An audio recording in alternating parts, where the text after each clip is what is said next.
You traded back one pick with the Kansas City Chiefs. You picked up an extra fifth rounder, but in the second round, pick 64 overall, Renardo Green, corner, Florida State. This is a true nickel player, tough as hell. One of my favorite things about watching him is he had some of his best games against Malik Neighbors, gave him fits. Not saying he shut him down. That didn't happen. But you're talking about an outside corner with top-end physicality and testing numbers that can play nickel. Let's get to it. We'll start Rob, then we'll go Ant. How do you feel about this player, Renardo Green, the cornerback out of Florida State? I wanted a corner. I'm not upset about it. I mean, same reason I was, I was kind of penciling him in for Andrew Phillips. The need's obvious. Travarius Ward, great corner on the last year of his deal. We'll see if they work something out with him. Diamador Lenore, great corner on the last year of his deal. And then they've got the competition going on the outside opposite that. So any prospect or any player added to that group at this point is, if the value's there, if the pick was sound, then it's obviously a good investment because they've got a lot of work to do there. And it's the same thing with many positions on the Niners. They're like 1 year away from being a huge need. So value pick, man. Corner, you can't get too much more valuable than a corner. I like it. Ant, what do you think? Slot or outside guy? 5'11", 186. He has the exact same measurables as Ennis Rakestraw Jr., by the way. I mean, almost identical as far as body and build. What do you think of Renardo Green, the new 49ers cornerback, Ant? And he's a Florida State guy. So we watched a lot of film of this guy. I was excited about this pick. This is a guy that's got the ability to play the nickel and play it physical. And that's what you have to have. You have to have a guy that's going to come up and stop the run. And he can do that. He flashes. He hits. This guy fits the attitude that the 49ers are looking for. When I heard you say this was exciting to me because I liked him. I targeted him as a guy that the 49ers would go for. But I never wanted to be a homer. But now I get to be. This guy's a fantastic pick for the 49ers. And I think he can plug and play. And we've got questions moving forward. Who's going to play nickel in San Francisco? Well, now they just added an element. Does Diamador Lenore stay outside and Renardo Green come in and play? And everyone else is on notice now. Your roster spot could be in jeopardy, but they got a versatile player too. You want to put him up top sometimes, occasionally in different looks. He can do that. I love this pick. Special teams as well. It's going to be big for the 49ers. Now, here's my thing. Let me go through my draft write-up and kind of measurables on him. And I want everybody to put in the chat. Love the pick. Meh. Hate the pick. I want one of those three. Love, meh, or hate it. I want to see where kind of everybody fits because the position matches. I love this position because you had no other slot corner on your roster besides Diamador Lenore. 5'11", 186. Short arms, 31.25-inch arms. That's bad. Small hands, 4.49 speed. The Achilles heel of the 49ers has been that slot fade since Shanahan showed up. And so getting that speed at that spot is huge. 1.53, 10-yard split. Great. Held his own versus Malik Neighbors. 16 forced incompletions. That's sixth best in the NCAA. And the Niners covet those corners that make it difficult to catch for the wide receiver. Ball skills are important. He's only got one interception, but he's got 16 pass breakups, which is elite, elite, elite. Kid is tough. Fits kind of the whole idea of the secondary players for the 49ers. Pesky, I wrote that so many times. Pesky, annoying, Velcro. He talks trash nonstop, which I like in corners. I think Nichols is best fit. Very good in man. Just makes life hard on wide receivers. Plays way bigger than 186. I'm excited. 38 career games at Florida State. 2 years as a starter. Fun player. Footwork 9. Tackling run support 7. Niners fit on a scale of 1 to 10. He's a 9. Perfect Niners guy, in my opinion. Rob, I like this pick, man. I ain't mad. I think it matches kind of where they were drafting. Yeah, do you expect him to immediately be the favorite at nickel, or do you think they're going to let him and Diamador Lenore kind of fight it out? And if he doesn't win the nickel role, does he immediately slide over to outside? Where do you see him kind of fitting into the competition there? The depth chart would say you've got 6 outside wide receivers and Demo who can play both. Now you have 6 outside corners and 1 true inside corner.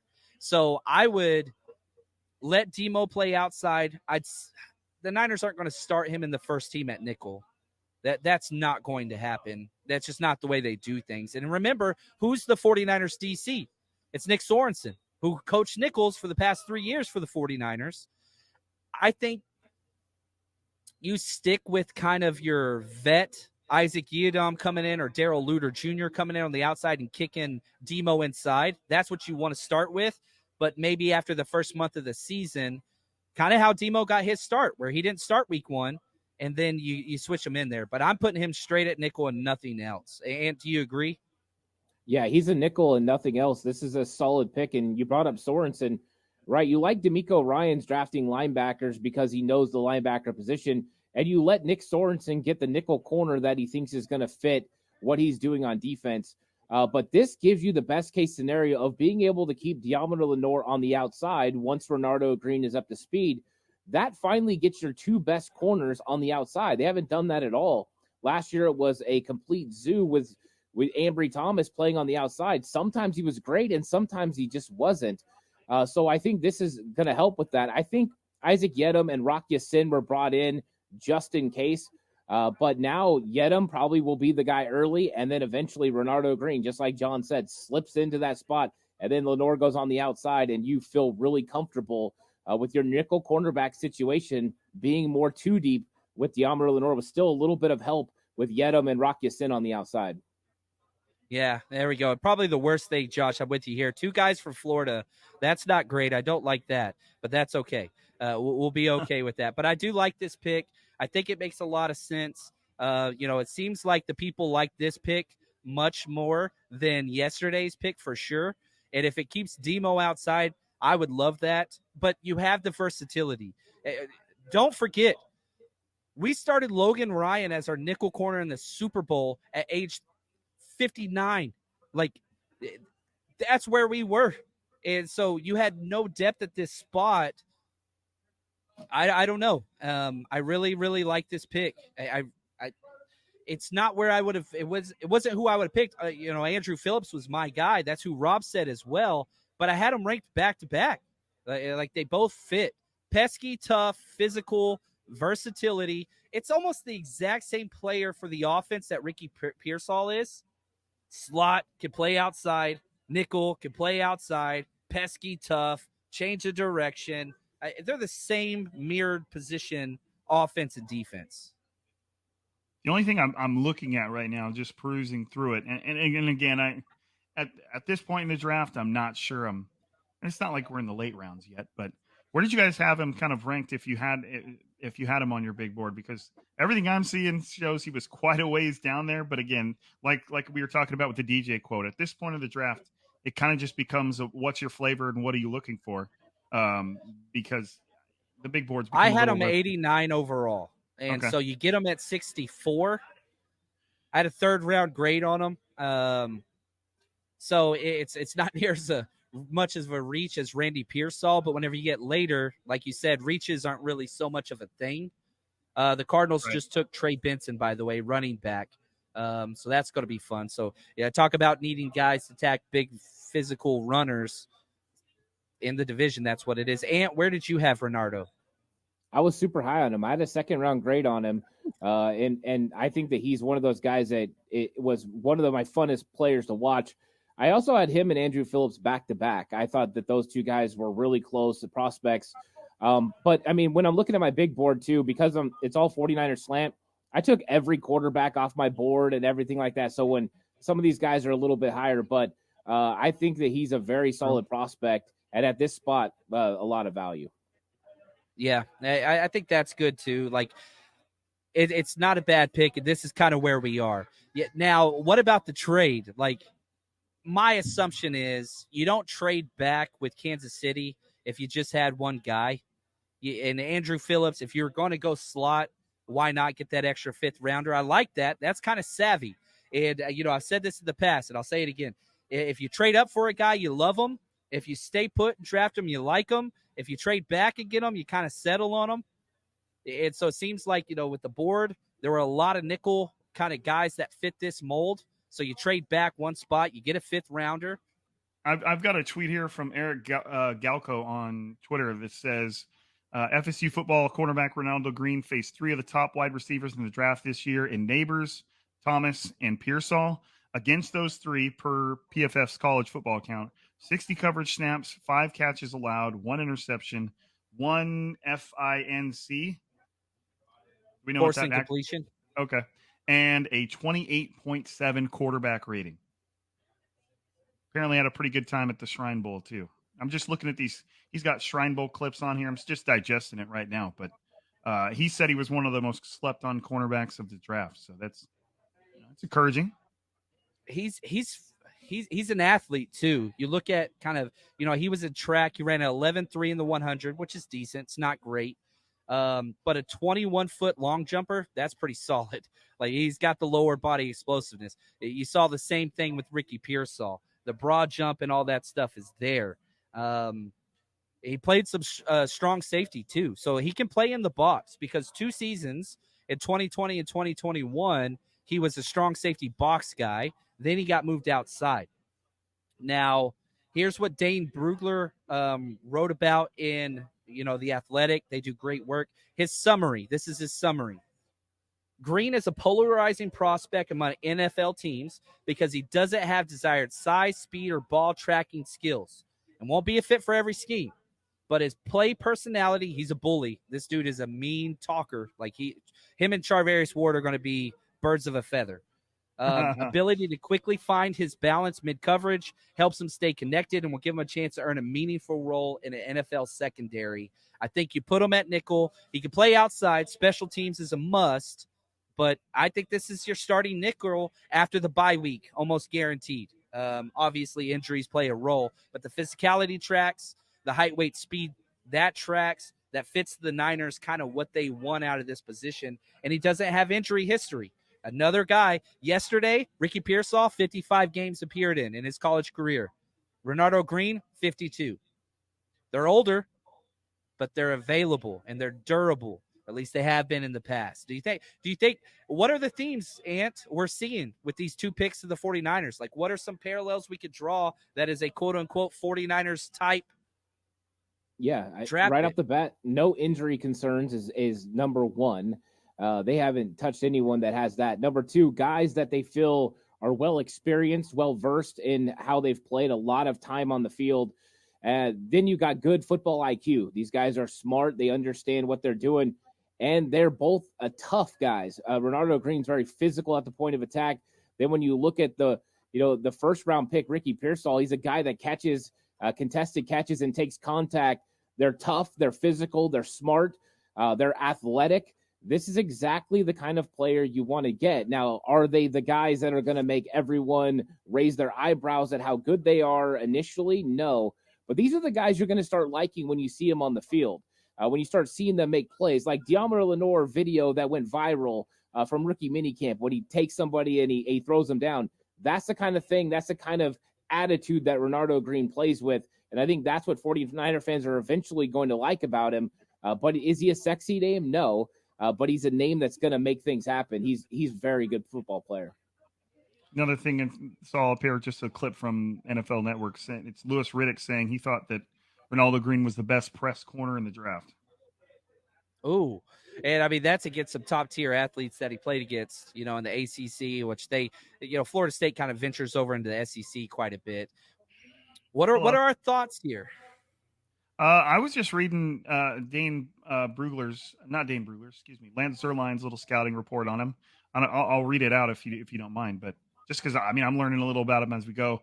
Pure press man cornerback who's inspired coverage against LSU's talented receiving corps should carry weight in his evaluation. Green is patient to match the release and possesses good agility to recover quickly when beaten. Elite body control allows him to phase double moves and route breaks. He's quick to close and tackle when beaten. Physical play gets him flagged inside the route, and he doesn't find the football often enough when routes travel downfield. He can improve in run support, but he's more than willing. Green might need safety help over the top, but his route tracing and catch restriction over the first 2 levels give him a good chance at becoming an above-average starter outside or in the nickel. So, Rob, would you put him in the nickel or would you put him outside early?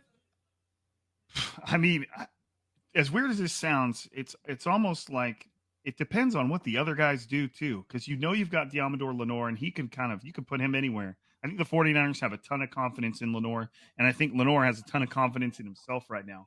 So I want to say that if Renardo Green is the most that's where he's the most natural. Put him there, let him compete against Diamador Lenore, and if it's even close, then Lenore can hang outside, and maybe Lenore is miles ahead of the other guys they've got competing outside.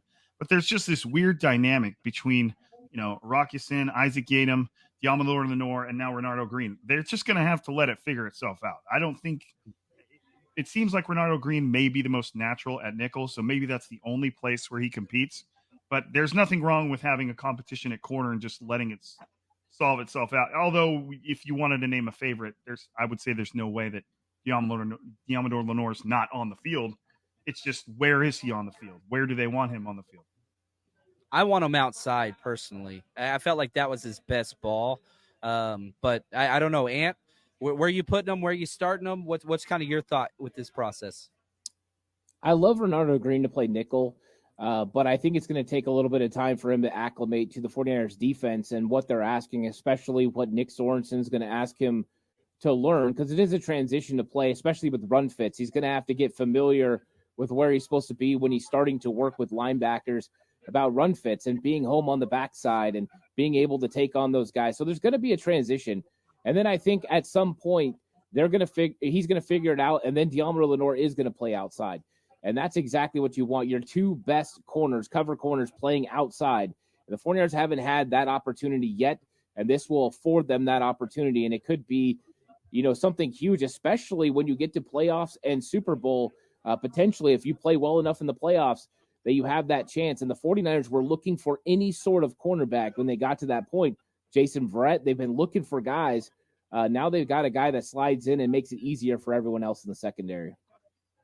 Yeah, I like that. Shout out to Tommy. He says, Ant is the GOAT, John's the baby GOAT. I appreciate that, man.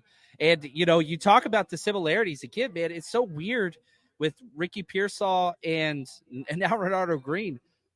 You put Renardo Green in the slot, and guess what? Demo's on an expiring contract, and so is Charvarius Ward.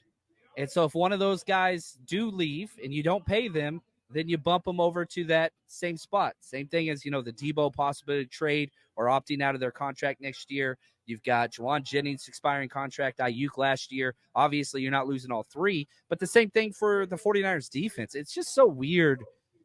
The roster construction philosophy of the 49ers with this red shirt, Aaron Banks will replace. I don't know. Most teams don't do this. But a few years ago, John Lynch said, we want to capitalize on winning now, but also build for the future. And I feel like he's been true to that. Now, is that a positive or a negative? Are you pushing all your chips in, or do you just want to stay like above average for so long? I'm not quite sure the way that goes, Rob. It kind of is. What were your feelings if we were saying that? I mean, I think it depends on how high you want the waves to go in terms of how your team plays. Like, do you want your team to have a higher ceiling and a lower floor, or do you want your team to stay at a certain minimum level of competitiveness? Right now, the 49ers have shown, we're going on 4, 5, 6 years now of being consistently competitive, and there being very specific reasons why they didn't compete, i.e., your quarterback tearing his ACL because he didn't know how to step out of bounds. It's like the 49ers have found a way, despite there always being these little question marks that you wonder if things are going to fall off here or there. But the 49ers have found a way to stay very competitive. Probably should have come away with some hardware by now, but the fact that they have had this much success is impressive in so many different levels. So, I'm not going to really go out of my way to question the way the 49ers are doing things when it's worked for quite a long time now, especially when you're looking at a first-time head coach and a first-time GM with no real, scouting experience. Like, there's so many weird things at work here that I don't think it's worth picking it apart too much. KP of Niner Nation said, I'm wearing an FSU shirt, but hear me out. Renardo Green is Terrion Arnold without the projection. He played cornerback, nickel, safety. He's as competitive as it gets, and I'm guessing that's what the 49ers fell in love with. He oozes competitiveness and willingness to tackle. That plays today. That's what KP had to say. love KP, man. He's one of my favorite people that I've had the pleasure of interacting with, in person. Obviously, he does a great job with Niners Nation. Talk about community. That dude embodies it to a T. And I will say this. Go ahead. He followed that up with 47% of green snaps last year were in man coverage. He allowed a 47% completion percentage on 32 targets and only 1 touchdown. 15 receptions allowed and broke up 8 passes with an interception in man coverage. That tells you he's in a position to make a play consistently. One of the 49ers, outside of Mooney's biggest issues in the secondary last year was cornerbacks being able to turn and run and stay in phase, whether on a vertical route or crossing route. Quietly, they gave up some first downs in the Super Bowl. Nobody talks about. That's Green's game.